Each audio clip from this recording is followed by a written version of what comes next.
सभी विद्यार्थी एक बार फिर से आपका इस यूट्यूब चैनल में स्वागत है।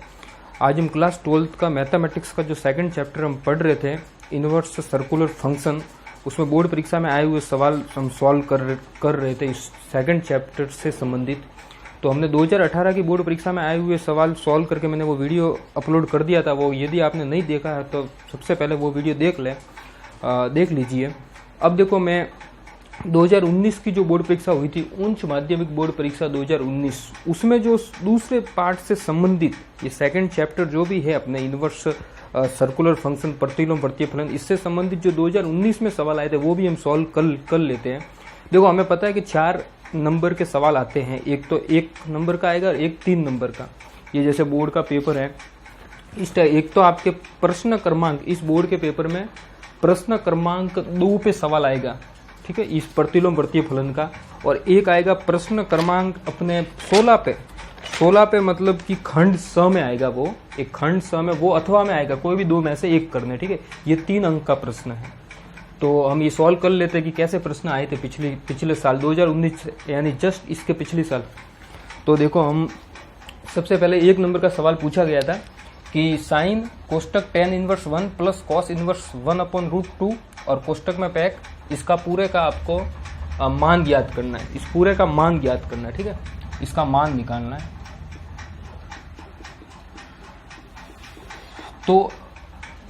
तो देखो, ये ऐसा का सवाल 2000 आपको पता होगा, तो ऐसा का ऐसा सवाल ही लगभग इससे मिलता जुलती 2018 में पूछा गया था और 19 में भी ऐसा ऐसे ही पूछा गया है। देखो, हमें क्या करना है, यहाँ पे tan इनवर्स 1, देखो ये पूरा हमें एक एंगल देगा, हमें पता है, क्योंकि tan इनवर्स में ये एक संख्या है, गणित का नंबर है, और ये पूरा हमें एंगल देगा। अब आपको देखना है कि 1 tan में कहाँ मिलता है, किस एंगल पे मिलता है। तो हमें पता है ये π/4 पे मिलता है, 45 डिग्री पे मिलता है। तो देखो, ये साइन ये हमें कहाँ मिलता है, π/4, π/4 पे मिलता है, ठीक है। ये हमें π/4 पे मिलता है और हमें पता है कि ये मुख्य मान के अंदर ही होना चाहिए। और हमें पता है tan इनवर्स के जो मुख्य मान होते हैं, जो रेंज, उसके बीच में ये हमें पता है tan इनवर्स की कहाँ होती है, -π/2 से लेकर π/2 के बीच में। तो ये इसके बीच वाली है। और अब देखना, कॉस में 1/√2 किस एंगल पे मिलता है, वो भी π/4 पे मिलता है। तो देखो, इस पूरे का मान भी कितना होगा, π/4, ठीक है। ये मैं पता है मुख्य मान के बीच में ही है π/4, क्योंकि कॉस इनवर्स का मुख्य मान कहाँ से कहाँ तक होता है, अपने 0 से लेकर पाई के बीच में होता है, ठीक है। 0 से लेकर पाई के बीच में, मतलब अपने ये खुला अंतराल आता है, बंद अंतराल आता है, क्लोज इंटरवल, क्योंकि 0 पे भी वैल्यू मिलती है और पाई पे भी मिलती है। तो इसके बीच में ये जो भी देखो, ये tan इनवर्स की वैल्यू की ये उसके रेंज में ही होनी चाहिए, ये भी उसके रेंज में ही है। अब देखो, हम इसको आगे अब हल कर दो बस। देखो, π/4 और π/4 कितना हो गया, π/2 हो गया, ठीक है। और साइन π/2 का मान कितना होता है, 1 होता है, ठीक है। ये आपके हमारे आंसर आ गया। बिल्कुल सिंपल सा सवाल आया था। ये देखो, आपने रेडियन में यूज करना, क्योंकि सारे हमें पता है कि सारे त्रिकोणमितीय फंक्शन कैसे होते हैं, वर्तीय फलन होते हैं। सारे त्रिकोणमितीय फलन होते हैं वर्तीय फलन। तो हमें यहाँ पे वर्तीय पद्धति कोण की यूज करनी है, और वर्तीय पद्धति किसमें होती है, रेडियन में। अब नेक्स्ट हम सवाल लेते हैं प्रश्न संख्या 16। देखो, ये पूछा गया था, मतलब पेपर में ये प्रश्न संख्या 16 पे आया हुआ है और किताब में प्रश्नावली 2.1 में है ये प्रश्न। देखो, cos inverse 63/65 plus 2 tan inverse 1/5, इस पूरे का मान सिद्ध करना है इस साइन इनवर्स 3/5 के बराबर, ये मान लाना है हमें। तो आपको LHS लेके चलना है, लेफ्ट हैंड साइड और राइट हैंड साइड आपको लानी है। तो देखो, इसको सॉल्व कर देते, मैं मिटा देता हूँ ये।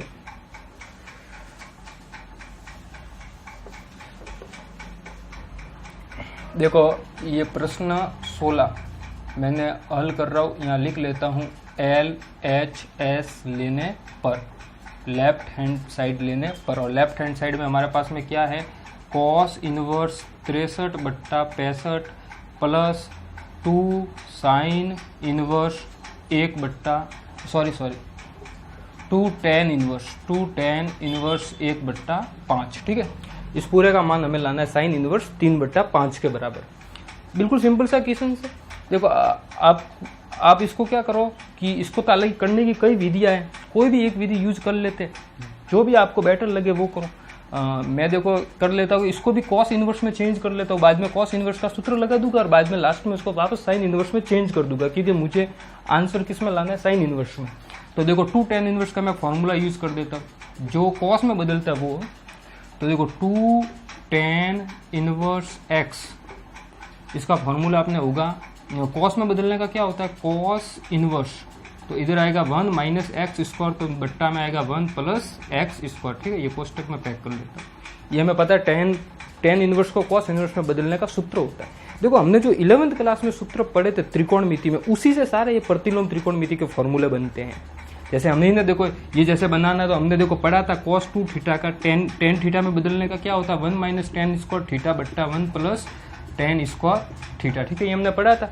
अब देखो आप क्या करो, हम क्या करते हैं यहाँ पे कि थीटा की जगह जैसे मान लो मैं लेता हूँ tan इनवर्स x। ठीक है, थीटा की जगह लेता हूँ tan इनवर्स x, तो यहाँ से देखो x का मान क्या हो जाएगा, tan थीटा हो जाएगा। देखो यहाँ से x का मान tan थीटा हो जाएगा। ठीक है, दोनों और tan से मल्टीप्लाई करें तो ये आ जाएगा। अब देखो यहाँ रख लो cos 2 और थीटा आपने कितना माना था, tan इनवर्स x। ठीक है, मुझे tan इनवर्स वाला फॉर्मूला बनाना है इसलिए।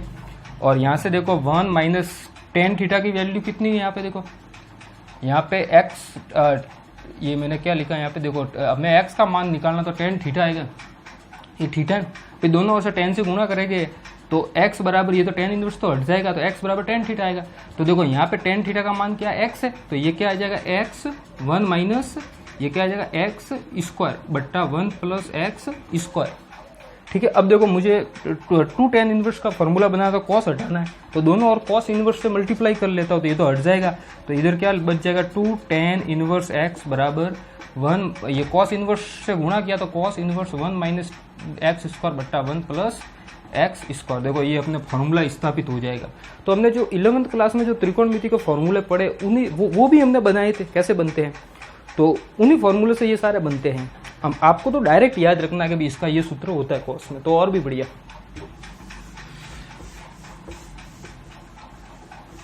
अब देखो ये मैं फॉर्मूला यहाँ पे यूज करता हूँ, तो यहाँ देखो क्या आएगा 2, ये तो ऐसा कैसा लिख लेता हूँ जो भी है, कॉस इनवर्स 63 बट्टा 65 प्लस 2 tan इनवर्स एक्स का फॉर्मूला लगाना है, यानी ये लिखना हमें। तो ये क्या हमारे पास में कॉस इनवर्स, ठीक है, cos inverse 1 minus x square, यानी कि 1 माइनस 1/5 का स्क्वायर आएगा, कि x यहाँ पे 1/5 है, तो कितना हो जाएगा 1/25। ठीक है, 5 का स्क्वायर 25, और नीचे 1 प्लस 1/25।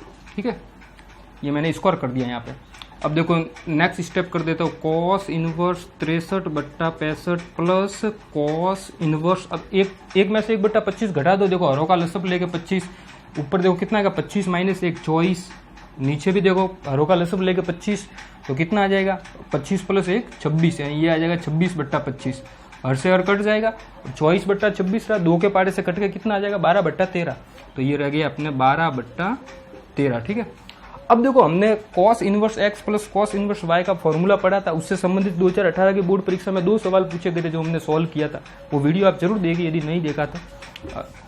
तो देखो मैं यहाँ डायरेक्ट सीधा सूत्र लग रहा है, cos inverse x plus cos inverse y होता है cos inverse x y minus √1 minus x square √1 minus y square.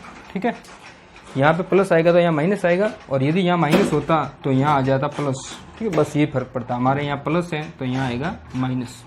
अब इसके अकॉर्डिंग आप यहाँ पे मान रख लीजिए, तो देखो ये आ जाएगा अपने, नेक्स्ट स्टेप करूँगा तो कॉस इनवर्स एक्स वाई, यानी एक्स यहाँ पे कितना है 63/65, और वाई अपने पास कितना है 12/13, और इसके बाद में माइनस √1 माइनस एक्स स्क्वायर, यानी 1 माइनस, और एक्स 63/65 है, यानी 63/65 का स्क्वायर करना है, यानी 63 का स्क्वायर बट्टा 65 का स्क्वायर, दोनों का अलग अलग लिख लिया मैंने।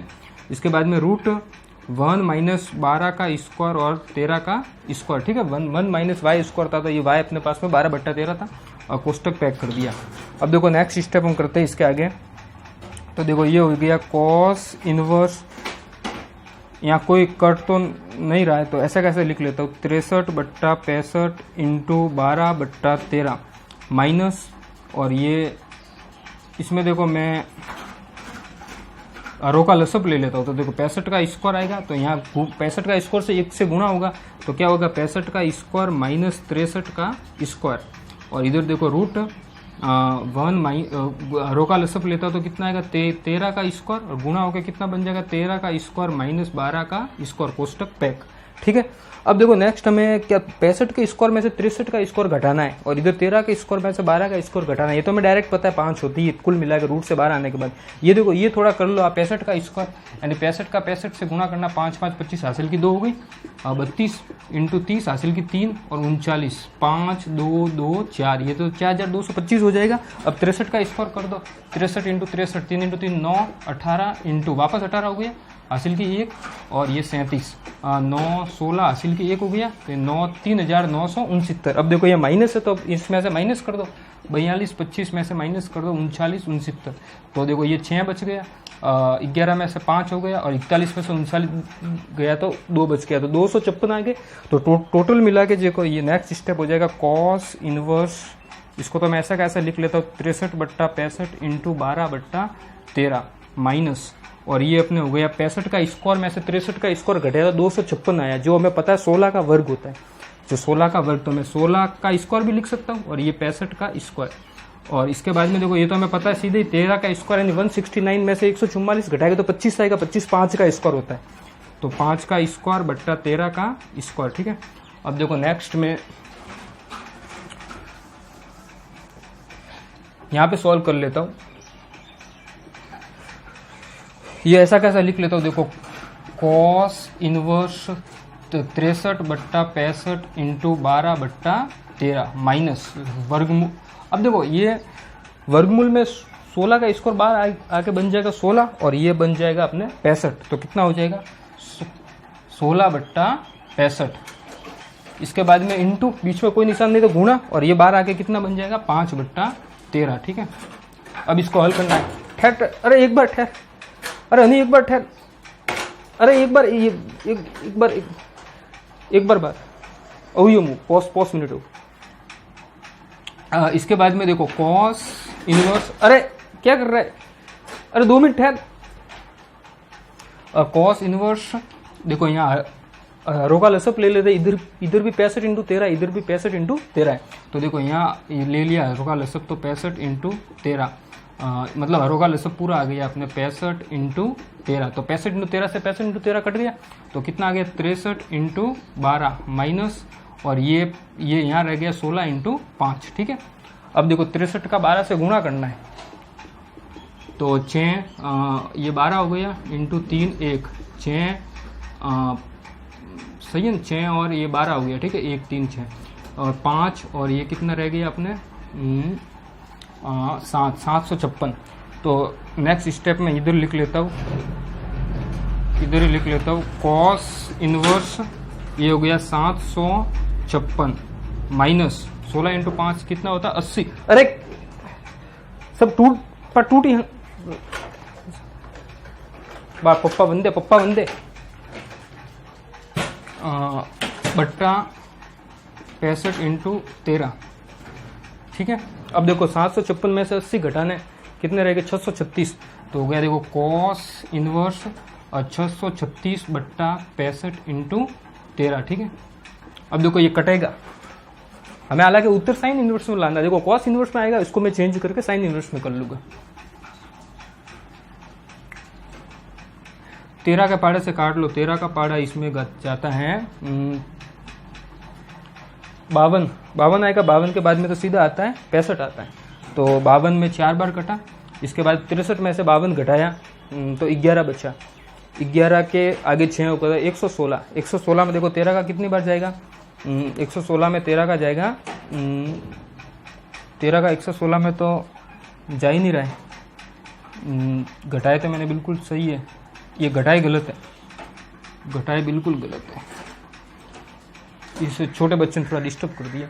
756 माइनस 80 घटाते तब रहते हैं 600 और ये 20 प्लस होगा वापस 76/65 इंटू 13। ठीक है, अब देखो अब 13 का पाड़ा से मैं काट लेता हूँ, 13 का पाड़ा इसमें गया अपने 5 बार 65 5 बार आता। अब देखो 67 में से 65 गया 2 और 6 26 में गया 2 बार। अब देखो वापस 13 का पाड़े से कट रहे हैं, 13 का पाड़ा 5 बार और इसमें 13 का पाड़ा 4 बार, तो अपने कितना आ गया कॉस इनवर्स 4/5। ये देखो कॉस इनवर्स में आया है, जबकि हमें वैल्यू किस में चाहिए, साइन इनवर्स में। अब देखो कॉस इनवर्स को साइन इनवर्स में इजीली चेंज कर सकते हैं। कैसे, देखो हमें पता है ये त्रिभुज ले लिया, अब कॉस इनवर्स का लाल बट्टा ये समकोण त्रिभुज ले लिया। हमें पता है कॉस इनवर्स का फॉर्मूला कितना क्या होता है लाल बट्टा कक्का में, आधार बट्टा कर्ण। तो आधार इसका 4 है, ये 4 और ये अगर थीटा ले लो तो कर्ण कितना है 5 है, ठीक है। अब आप लंब निकाल तो लंब कितना 3 आ जाएगा, लंब 3 आएगा, 5 का स्क्वायर माइनस 4 का स्क्वायर मतलब 9 रूट 9 किसका मान होता है 3 का। तो अब देखो साइन का फॉर्मूला लाल बट्टा कक्का में क्या होता है, लंब बट्टा कर्ण। अब इसका लंब तो कितना 3 है, तो साइन इनवर्स कितना हो जाएगा अपने 3/5 साइन इनवर्स हो जाएगा 3/5। जो प्रूव करना था वो आपके प्रूव हो गया। ये कोष्टक भले लगाओ नहीं लगाओ कोई फर्क नहीं पड़ता। तो ये अपने आ गया RHS यानी हेंस प्रूव हो गया, ठीक है। मतलब अब देखो यहाँ पे, या फिर आप कॉस इनवर्स का फॉर्मूला भी लगा सकते हो, होता है देखो कॉस इनवर्स एक्स, जैसे अपने कॉस इनवर्स एक्स को साइन इनवर्स में चेंज करना है तो क्या होगा, sine inverse √1 minus x square. तो इससे हम फॉर्मूला ये यूज करेंगे यहाँ एक्स स्क्वायर तो भी यही आएगा, ठीक है। फॉर्मूला यूज करो या कैसे भी करो, तो ऐसे भी कर सकते हैं। अब देखो मैंने आपको इसको और भी करने के कई तरीके हैं। देखो आप ऐसे भी कर सकते हो कि इसको सीधा यहाँ से कॉस इनवर्स को क्या करोगे, टेन इनवर्स में चेंज कर दो, तो टेन इनवर्स में चेंज कर देंगे और ये यहाँ 2 tan इनवर्स एक्स वाला टेन इनवर्स वाला फॉर्मूला यूज कर दो, तो दोनों टेन इनवर्स में हो जाएगा। इसके बाद में टेन, देखो इसको चेंज करना तो ऐसे मैंने किया, इसी प्रकार से चेंज करना है। जैसे कॉस का फॉर्मूला हमें पता होता है ये 63, ये तो आधार तो 63 आएगा और ये कितना आएगा 65 आएगा। इसके बाद में हम लंब निकाल सकते हैं और लंब निकालने के बाद इसको किसी में कोई भी त्रिकोणमितीय अनुपात में बदल सकते हैं, कोई भी प्रतिलंब त्रिकोणमितीय अनुपात में। तो ये इसको टेन इनवर्स में चेंज कर सकते हैं।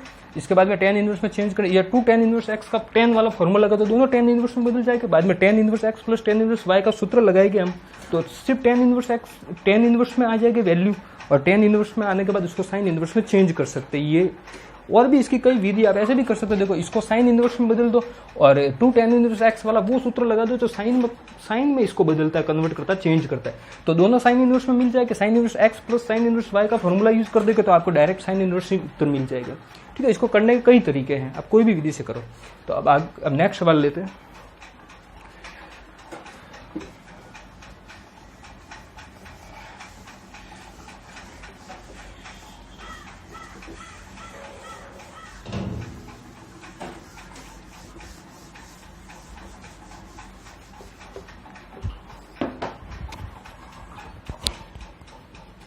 देखो नेक्स्ट सवाल अपने हैं, ये भी देखो अथवा में आएगा, ये थोड़ा इजी सवाल है नीचे वाला, तो हम यही हल कर रहे हैं। तो देखो हमारे पास में क्या सवाल है कि समीकरण को हल करना है, मतलब एक्स का मान लेना, जो अंदर वेरिएबल है चर राशि उसकी वैल्यू लानी है, यानी एक्स की वैल्यू लानी है।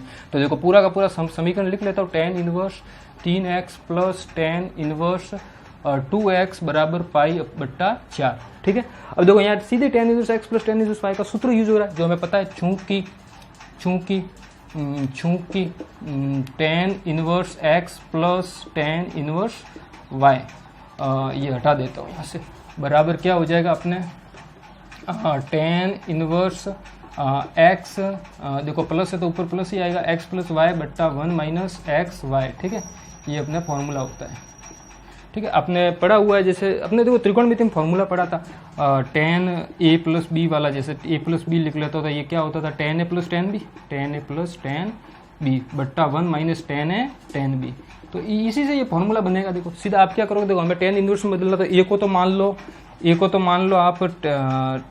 तो मान लेते टेन इनवर्स एक्स और बी को मान लेते हैं हम टेन इनवर्स वाई। अब देखो वैल्यू रख लो, तो देखो ये हो गया tan inverse x plus tan inverse y, और देखो टेन ए, यहाँ से टेन ए प्राप्त करो, तो दोनों का टेन से गुणा करेंगे, देखो तो टेन ए बराबर क्या आएगा, एक्स आएगा।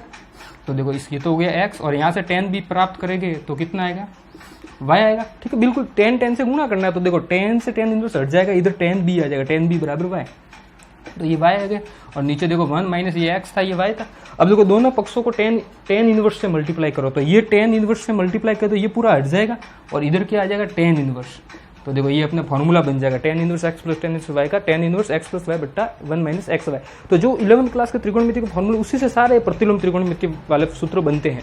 तो देखो हम आगे हल कर देते हैं इसको। देखो इसको सीधे आप फॉर्मूला लगा दो, ये सवाल इजी है, सरल है, इससे भी सरल है। तो देखो ये हो जाएगा हमारा tan inverse x plus y, यानी x कितना है 3x प्लस 2x बट्टा 1 माइनस x इंटू वाई कितना है 2x है, ठीक है, और बराबर पाई बाई 4, ठीक है।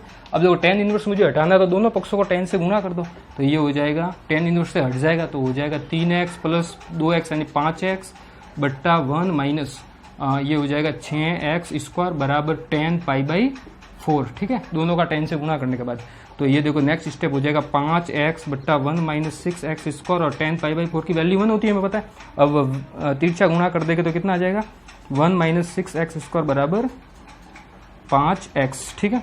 अब आप इसको द्विघात समीकरण में चेंज कर दो, तो इसको इधर भेज दो तो 6x स्क्वायर प्लस का 5x है और 1 इधर आएगा तो माइनस का 1, ठीक है। ये अपने द्विघात समीकरण बन गया। अब इस द्विघात समीकरण को सॉल्व करना है, ठीक है। अपने पास में द्विघात समीकरण था 6x स्क्वायर प्लस का 5x माइनस का 1 बराबर 0। तो देखो तोड़ दो, ये प्लस है ये माइनस है, यानी अंतर आएगा। तो देखो 1 इंटू 6, 1 और 6 का अंतर 5 है, तो 6x इसको 1 इंटू 6 में टूट रहा है, यानी जब 6x में से 1x घटाएंगे तो ये आ रहा है अपने। अब देखो यहाँ से ले लो दोनों में से कॉमन, यहाँ से 6x आ रहा है तो x प्लस 1 बचा, और यहाँ से कुछ नहीं आया तो 1 ले लिया कॉमन, ठीक है। तो यहाँ भी क्या बचा x प्लस 1, तो एक तो बन गया x प्लस 1 और एक बन गया 6x माइनस 1। तो यहाँ से तो x बराबर मिल गया माइनस का 1 और यहाँ से मिल गया 1/6। तो ये दोनों अपने, ठीक है, दोनों आंसर हो जाएंगे, ठीक है। यहाँ दोनों ही आंसर हो गए, दोनों ही इसको संतुष्ट करते हैं और जो भी इक्वेशन दे रखी है। तो अपने ये सवाल बिल्कुल सिंपल सा सवाल था। तो देखो बोर्ड परीक्षा में काफ़ी इजी सवाल आते हैं। वीडियो अंत तक देखने के बहुत बहुत धन्यवाद। यदि आपको वीडियो अच्छा लगे तो आप शेयर और लाइक जरूर कीजिएगा। Thank you.